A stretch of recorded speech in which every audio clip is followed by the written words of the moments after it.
बिस्मिल्लाहिर्रहमानिर्रहीम। अस्सलामु अलैकुम वरहमतुल्लाहि वबरकातुहू। दोस्तों, इस वीडियो में हम सीखेंगे अरबी के छोटे छोटे शब्द और उसके साथ उन्हीं शब्दों से जुमले बना करके भी हम बताएंगे। यानी हम लोग जो अरबी बात करते हैं लोगों से, उस अरबी को मैं आपको जुमले के साथ यहाँ बताऊंगा कि हम कैसे किसी से बातें करते हैं, कैसे किसी के बातों को समझते हैं।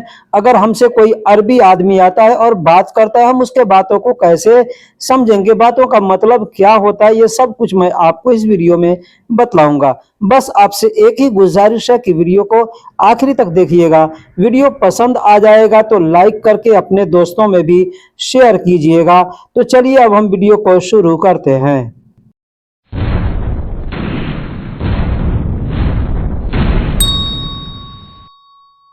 दोस्तों, हिंदी का एक शब्द है सामने। इसको हिंदी और उर्दू दोनों में सामने ही बोला जाता है, यानी आगे। तो अरबी में इसको कहते हैं अमाम।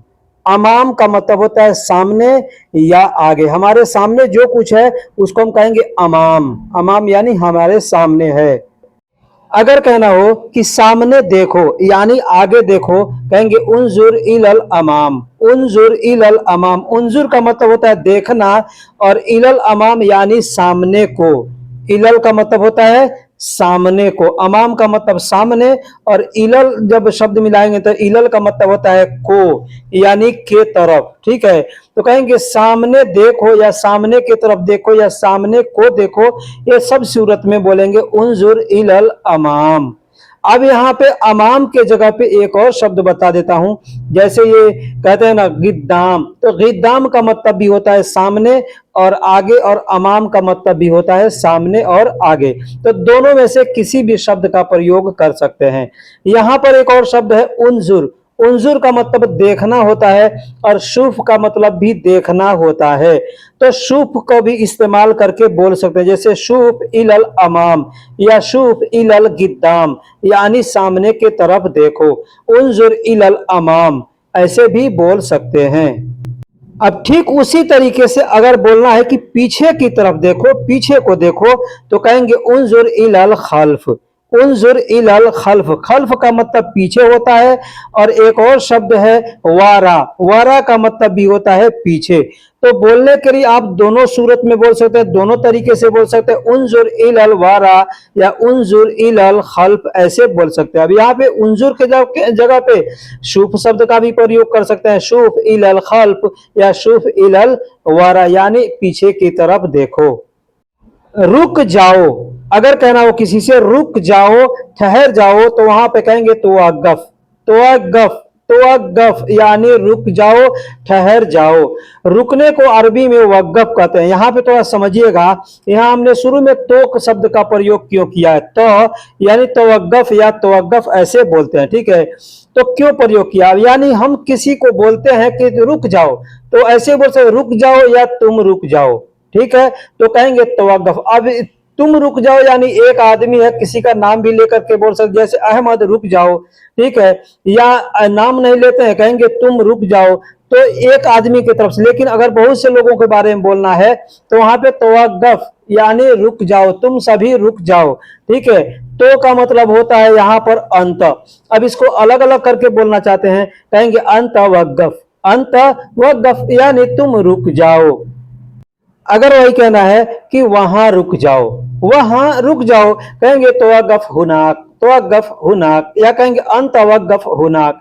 मैं यहाँ पे अच्छे से बता दे रहा हूँ, अन तवक्कुफ हुनाक बोल सकते हैं, वहां रुक जाओ या तुम वहां रुक जाओ। ठीक है, या कह सकते हैं तवक्कुफ हुनाक मतलब तुम वहां रुक जाओ। हुनाक का मतलब वहां होता है, और तवक्कुफ का मतलब तुम रुक जाओ, यानी किसी को हम कहेंगे रुक जाओ तो कहेंगे तवक्कुफ, या कह सकते हैं अन तवक्कुफ हुनाक। अगर कहना हो कि अभी वहां रुक जाओ, अभी वहां रुक जाओ, कहेंगे तवक्कुफ हुनाक अलहीन। तवक्कुफ हुनाक अलहीन, या कह सकते अन तवक्कुफ हुनाक अलहीन। दोस्तों, शब्दों का मतलब मैं शुरू से ही बताते आ रहा हूं, इसलिए हर जुमले में शब्दों का मतलब नहीं बताऊंगा। ठीक है, अब आपको समझना है कि किस शब्द का मतलब क्या होता है। ठीक है, तो तवक्कुफ यानी तुम रुक जाओ, हुनाक यानी वहां, अलहीन का मतलब अब या अभी होता है।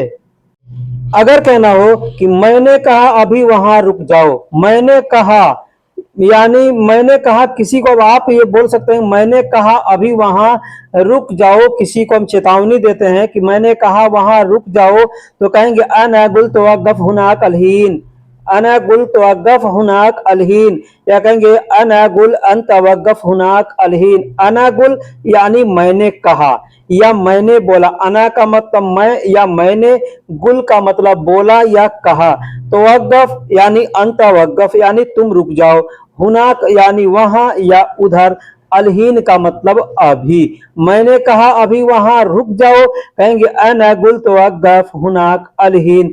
दोस्तों इनमें से शब्दों को कई जगह इस्तेमाल कर सकते हैं।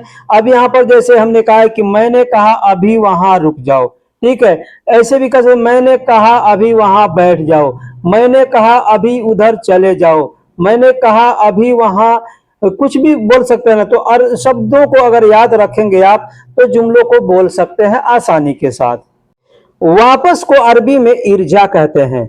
अब इसको बोलने के और भी तरीके हैं, कोई रज्जा कहता है, कोई इर्जा कहता है, ठीक है। इसको आमतौर पे बोले तो रुजू शब्द को भी इस्तेमाल किया जाता है, रुजू, है ना, रुजू भी बोला जाता है। आमतौर पे रुजू शब्द आपने अपने देश के अंदर उर्दू में भी सुना होगा कि मेरी तरफ रुजू हो जाओ या उसके तरफ रुजू हो जाओ, ऐसे बोलते हैं ना। तो रुजू, इर्जा या रज्जा यानी वापस। अब ये कहाँ पे इस्तेमाल करेंगे, कैसे कैसे इस्तेमाल करेंगे, मैं आपको यहाँ बता देता हूँ। किसी आदमी को कहना है कि वापस आ जाओ, वहां पर भी रज्जा बोल सकते हैं। किसी सामान को हमें वापस करना है तो वहां पर भी रज्जा बोल सकते हैं। जैसे किसी से कहना है कि वापस आओ, वापस आओ, कहेंगे इर्जा ताल, इर्जा ताल, या कहेंगे रज्जा ताल, रज्जा ताल मतलब वापस आओ, वापस आओ। ताल का मतलब आओ और इर्जा या रज्जा का मतलब ताल आओ वापस होता है। जैसे कहना हो कि वापस आओ घर चलते हैं, वापस आओ घर चलते हैं, तो कहेंगे इर्जा ताल यमशी इलल बेत, ये इर्जा ताल, या कहेंगे रज्जा ताल इमशी इलल बेत। इमशी भी बोलते हैं, यमशी भी बोलते हैं, कोई इमशी कहता है, कोई यमशी कहता है।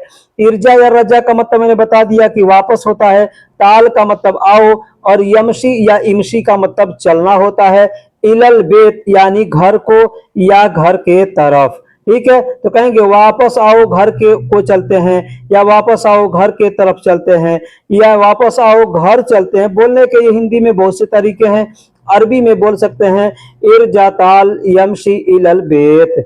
अब बेत के जगह पे एक और अल्फाज है मंजिल, मंजिल का मतलब भी घर होता है, तो हम चाहें तो बोल सकते हैं इरजाताल यमशी इलल मंजिल, यानी घर, वापस आओ घर चलते हैं। वापस आओ ड्यूटी को चलते हैं, वापस आओ ड्यूटी को चलते हैं, तो कहेंगे इर्जा ताल यमशी इलल दवाम। वैसे ही बोलना है, बस जिस चीज के लिए बोलना है उसी जुमले को इस्तेमाल करके उसमें एक शब्द को आपको जोड़ देना है जिसके लिए बोलना है। जैसे वापस आओ घर चलते हैं मैंने पहले बताया, अब यहाँ पे वापस आओ ड्यूटी को चलते हैं, तो कहेंगे इर्जा ताल यमशी इलल दवाम। पहले वाले जुमले में था इर्जा ताल यमशी इलल बेत या इरजाताल यमशी इलल मंसिल, ऐसे मैंने कहा था। अब यहाँ पर ड्यूटी को चलना है तो कहेंगे इलल दवाम। अब जहां पे भी जाना है आप उसका नाम लेके बोल सकते हैं। तेज को अरबी में सुरआ कहते हैं, तेज को अरबी में सुरआ कहते हैं। एक और शब्द यहाँ पे बता देता हूं, बदरी, बदरी का मतलब भी होता है जल्दी यानी तेज, ठीक है, और सुरआ का मतलब भी होता है जल्दी यानी तेज। लेकिन तेज के लिए सुरा शब्द का इस्तेमाल किया जाता है, और जहां जल्दी कहना हो वहां पर बदरी शब्द का इस्तेमाल किया। जैसे चलने के लिए अगर बोलना है ना, उठने के लिए, बैठने के लिए, काम करने के लिए, वहां पर कहेंगे जल्दी करो, जल्दी उठो, जल्दी बैठो, जल्दी खाओ, वहां पर कहेंगे बदरी। लेकिन अगर चलने के लिए बोलना है कि जल्दी चलो तो वहां पर कहेंगे सुरआ। बदरी भी बोल सकते हैं, ठीक है, लेकिन सुरआ बोलेंगे तो बेहतर है। अगर कहना हो तेजी से, तेजी से, कहेंगे बिसुरआ, बिसुरआ। बे का मतलब होता है साथ, ठीक है, बे का मतलब होता है साथ। मैं इस शब्द को कई वीडियो के अंदर बता चुका हूं कि बे का मतलब होता है साथ और सुरआ का मतलब होता है तेजी या जल्दी। अगर कहना है जल्दी से या तेजी से तो कहेंगे बिसुरआ, बिसुरआ यानी जल्दी से या तेजी से। अब जैसे कहना हो कि तेजी से चलो ऑफिस जाना है। अब जहां पर भी जाना है उस चीज का नाम, उस जगह का नाम लेकर के आप बोल सकते हैं। जैसे तेजी से चलो ऑफिस जाना है, कहेंगे बिसुरआ यमशिरोह मकतब। बिसुरआ यमशिरोह मकतब। बिसुरआ यानी तेजी से, यमशी यानी चलो, मकतब रोह या रोह मकतब मतलब ऑफिस को जाना है। खोलना को अरबी में इफ्ता कहते हैं। कोई भी चीज खोलना हो, ताला खोलना हो, बैग खोलना हो, कोई मशीन खोलना हो, दरवाजा खोलना हो, कुछ भी खोलना हो तो वहां पर इफ्ता कहेंगे। इफ्ता का मतलब खोलना होता है। जैसे कहना हो कि दरवाजा खोलो, दरवाजा खोलो, कहेंगे इफ्ता अलबाब। इफ्ता अलबाब। ऐसे इफ्ता बाब भी कह सकते हैं, गलत नहीं है, ठीक है। इफ्ता अलबाब यानी दरवाजा खोलो। इफ्ता का मतलब खोलना और बाब का मतलब दरवाजा। अब इफ्ता बाब कहते हैं तो दरवाजा खोलो, यही चीज अगर इफ्ता अलबाब कहते हैं तो मतलब दरवाजे को खोलो। अल या इल मैंने पीछे बताना, इलल या अलल इसका मतलब होता है को, ठीक है। अगर कहते हैं इफ्ता अलबाब मतलब दरवाजा को खोलो, अगर कहते हैं इफ्ता बाब मतलब दरवाजा खोलो। एक एक शब्द का मतलब होता है अगर आप समझेंगे तो। जैसे कहना हो कि बक्सा खोलो, बक्सा खोलो, कहेंगे इफ्ता अल संदूक। इफ्ता अल संदूक यानी बक्सा खोलो या बक्से को खोलो, कहेंगे इफ्ता अल संदूक। संदूक का मतलब होता है बक्सा। कहना हो कि गाड़ी का डिग्गी खोलो, गाड़ी का डिग्गी खोलो, कहेंगे इफ्ता संदूक अल सियारा। इफ्ता संदूक, इफ्ता यानी खोलो, संदूक यानी डिग्गी, अल सियारा यानी गाड़ी का, ठीक है। कहेंगे गाड़ी का डिग्गी खोलो, कहेंगे इफ्ता संदूक अल सियारा। इफ्ता संदूक अल सियारा यानी गाड़ी का डिग्गी खोलो। खुला हुआ, खुला हुआ को मफतूह कहते हैं। जैसे दरवाजा खुला हुआ है, कहेंगे बाब मफतूह यानी दरवाजा खुला हुआ है। आपसे किसी ने कहा कि गाड़ी का डिग्गी खोलो, पहले से खुला हुआ है तो आप कह सकते हैं मफतूह। मफतूह मतलब खुला हुआ है। जैसे आपसे किसी ने कहा कि घर का दरवाजा खोलो, अब घर का दरवाजा खुला हुआ है तो आप कह सकते हैं कि बेत बाब मफतूह। बेत बाब मफतूह। बेत यानी घर, बाब यानी दरवाजा और मफतूह यानी खुला हुआ है, तो कह सकते हैं बेत बाब मफतूह। अब इसको एक और चीज बता दूं मिला करके, बेतुल बाब मफतूह भी कह सकते। बेतुल बाब, बैतुल बाब यानी घर का दरवाजा, ठीक है। मैंने बताया कि बेत अल बाब ऐसे अलग अलग करके बोलेंगे, लेकिन एक साथ जब बोलेंगे तो मिला करके बोलेंगे, कहेंगे बेतुल बाब मफतूह। बेतुल बाब मफतूह यानी घर का दरवाजा खुला हुआ है। मैंने शुरू में बताया कि जल्दी को अरबी में बदरी भी कहते हैं। जैसे कहना होगा जल्दी तो कहेंगे बदरी। शुरू मैंने बताया कि जल्दी को यानी तेज को अरबी में सुरआ कहते हैं, तो उसी तरीके से जल्दी को अरबी में बदरी कहते हैं। जैसे कहना होगा जल्दी जल्दी चलो, जल्दी जल्दी चलो, कहेंगे बदरी बदरी यमसी। बदरी बदरी यमसी यानी जल्दी जल्दी चलो। अब उस शब्द को मैं यहाँ इस्तेमाल करके बता देता हूं। अगर कहना होगा तेजी से चलो, तेजी से चलो, कहेंगे यमसी बिसूरा। यमसी बिसूरा यानी तेजी से चलो। अब जल्दी जल्दी चलो, कहेंगे बदरी बदरी यमसी। बदरी बदरी यमसी। अल्फाज ट्रांसलेशन एक ही होगा, बस अरबी के अल्फाज बदल जा रहे हैं। जैसे हिंदी में हम कहेंगे तेज, वैसे ही अरबी में कहेंगे सुरा। अरबी हिंदी में कहेंगे हम जल्दी, अरबी में कहेंगे बदरी। अल्फाजों को अगर आप सीखे रहेंगे तो आसानी के साथ आप समझ सकते हैं। जैसे कहना होगा कि जल्दी खाकर बाहर आओ, जल्दी खाकर बाहर आओ, कहेंगे अकिल बदरी ताल बर्रा। अकिल यानी खाकर, बदरी ताल बर्रा। बदरी यानी जल्दी, ताल बर्रा यानी बाहर आओ। अब इसी को अगर बोलना है कि तेजी से खाकर बाहर आओ, तेजी से खाकर आओ, बाहर आओ, कहेंगे यहाँ पे बदरी की जगह बिसूरा कहेंगे। अकिल बिसूरा ताल बर्रा। अकिल बिसूरा ताल बर्रा यानी जल्दी से खाकर बाहर आओ या तेजी से खाकर बाहर आओ। दोस्तों यहाँ पर मैं कुछ भाइयों के कमेंट्स का जवाब भी इस वीडियो के अंदर दूंगा।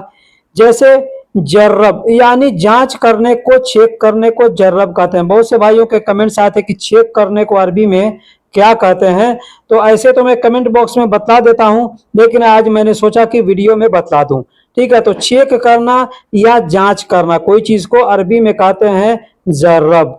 जैसे कहना हो चेक करो इसमें क्या है, यानी जांच करो इसमें क्या है। कहेंगे सौवी जर्रब एश फीही। सौवी जर्रब, सौवी का मतलब करो, जर्रब का मतलब चेक, एश का मतलब क्या है, फीही का मतलब इसमें। फी ही मतलब इसमें, ये ध्यान दीजिएगा। जहां इस कहना होगा वहां पे हाजा कहेंगे, लेकिन इसमें कहना होगा तो वहां पर कहेंगे फी ही। इसका कहना होगा वहां पे हाजा कह सकते हैं, लेकिन इसमें कहना होगा कहेंगे फी ही। तो चेक करो इसमें क्या है, कहेंगे सौवी जर्रब एस फी ही। एक और एग्जांपल लेते हैं। जैसे करना हो, कहना हो कि चेक करो नमक कैसा है, खाना बन रहा है, कोई कहता है चेक करो नमक कैसा है, तो कह सकते हैं सौवी जर्रब कैफ मिलहा।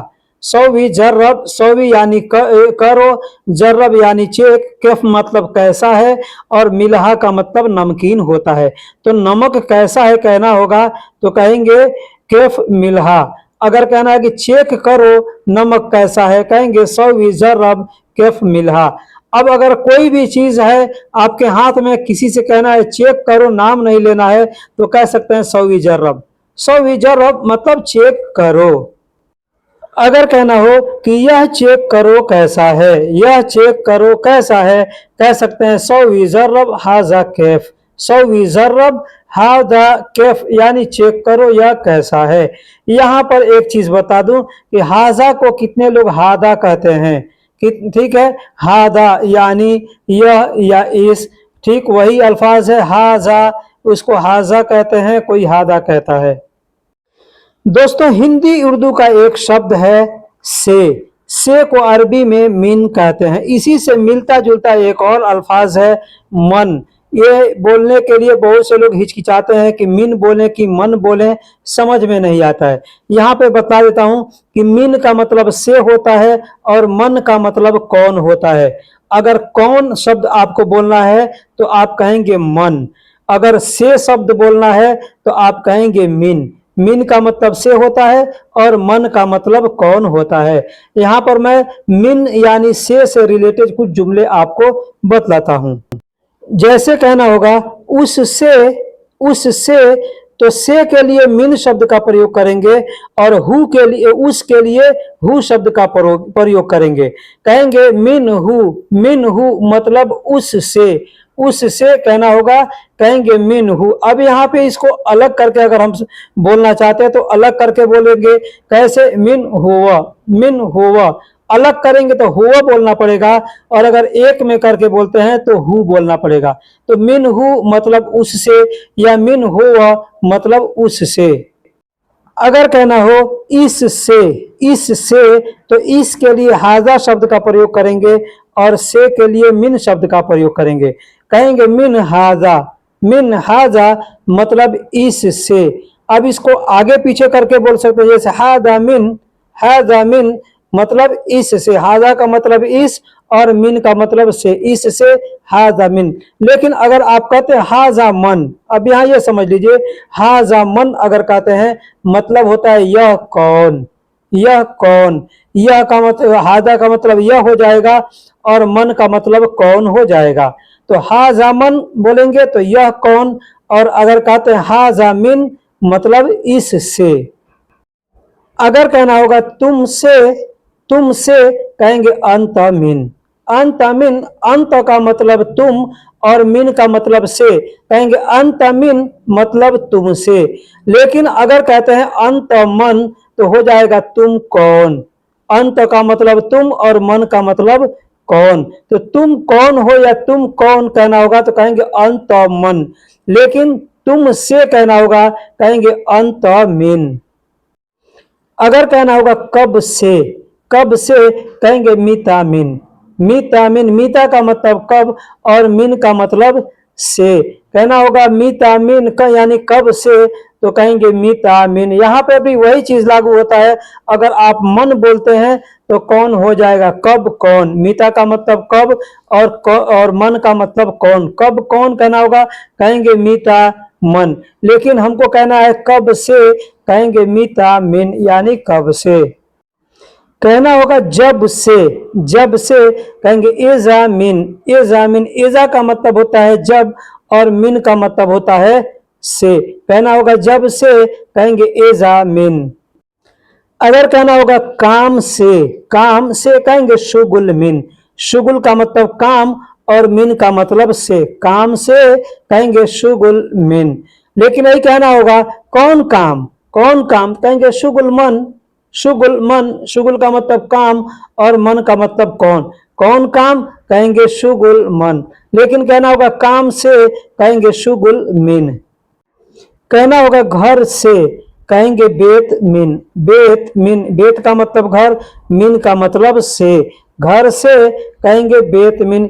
यहां पर भी ऐसे ही बोलेंगे। अगर कहना होगा कौन घर तो कहेंगे बेत मन, यानी कौन घर। अब घर के लिए आप मंजिल शब्द का प्रयोग कर सकते हैं। जैसे बोलेंगे मंजिल मिन यानी घर से, बेत मिन यानी घर से।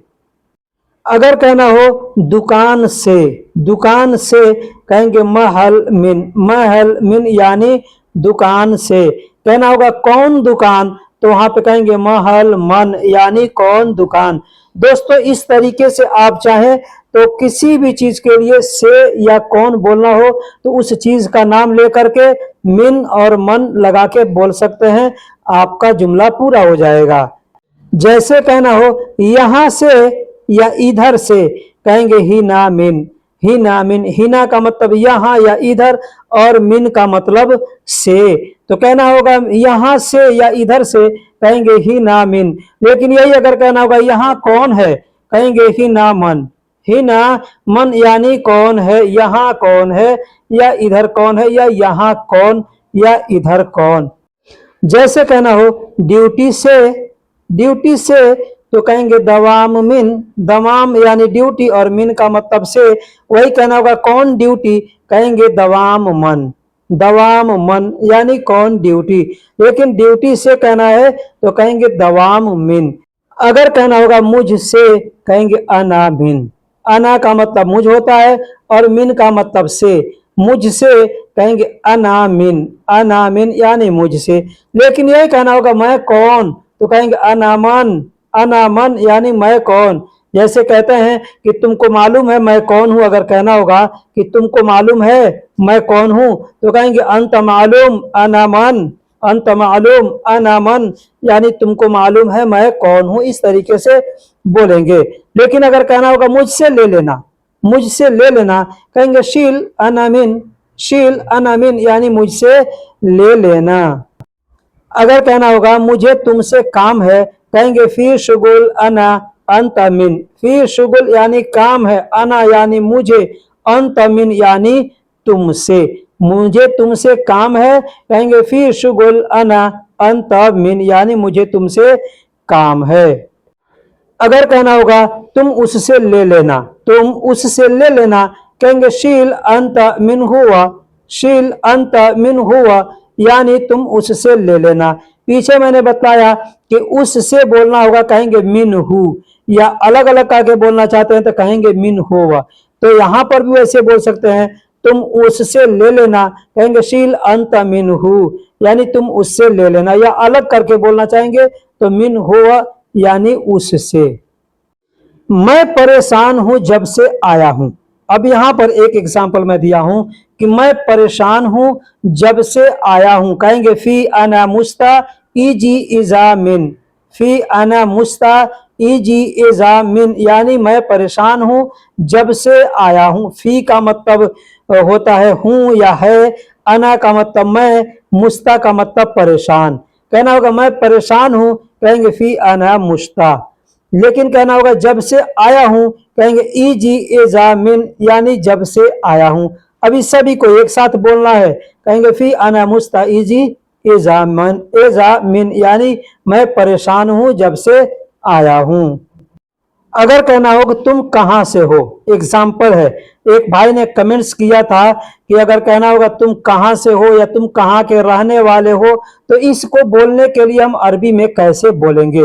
तो यहां पर मैं समझा दे रहा हूं कि तुम कहां से हो अगर कहना होगा कहेंगे फी इंत मिन वैन। फी इंत मिन वैन। अब यहाँ पे ध्यान दिएगा अगर हम मिन को हटा देते हैं ना तो इसका मतलब हो जाएगा तुम कहां हो, ठीक है। लेकिन अब हम यहाँ पे मिन मिला देते हैं मतलब हो गया तुम कहाँ से हो, फी का मतलब हो या है, इन तक का मतलब तुम, मिन का मतलब से और वैन का मतलब कहाँ।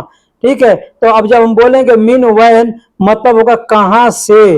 अब एक साथ हम शब्दों को मिलाते हैं, फी इन त मिन वैन, या कहेंगे फी इन त वैन मिन मतलब तुम कहाँ से हो।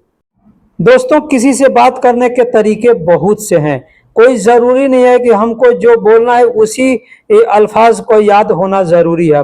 हम दूसरा तरीका भी अपना सकते हैं, जैसे मैंने पीछे बताया कि कहना होगा तुम कहाँ से हो, तो कहेंगे फी अंत मिन वैन। ठीक है, लेकिन अगर कहना हो कि तुम कहाँ से हो, आपको समझ में नहीं आ रहा कि कौन सा अल्फाज यहाँ पर हम बोलेंगे, कौन सा जुमला बोलेंगे, तो आप ऐसे भी पूछ सकते हैं कि तुम कहाँ रहते हो। जैसे अंतवैन सकन, अंतवैन सकन यानी तुम कहाँ रहते हो, या इसका मतलब होता है तुम्हारा रिहाइश कहाँ है, तुम्हारा रहने का जगह कहाँ है, तुम्हारा रिहाइश कहाँ है, इसका मतलब ये होता है। फिर अंत का मतलब तुम, वैन का मतलब कहाँ, और सकन का मतलब रिहाइश यानी रहने की जगह होता है। तो कहना होगा तुम कहाँ रहते हो, मतलब अंत वैन सकन। अब यहाँ पे अंत इंत दोनों में से कुछ भी बोल सकते हैं।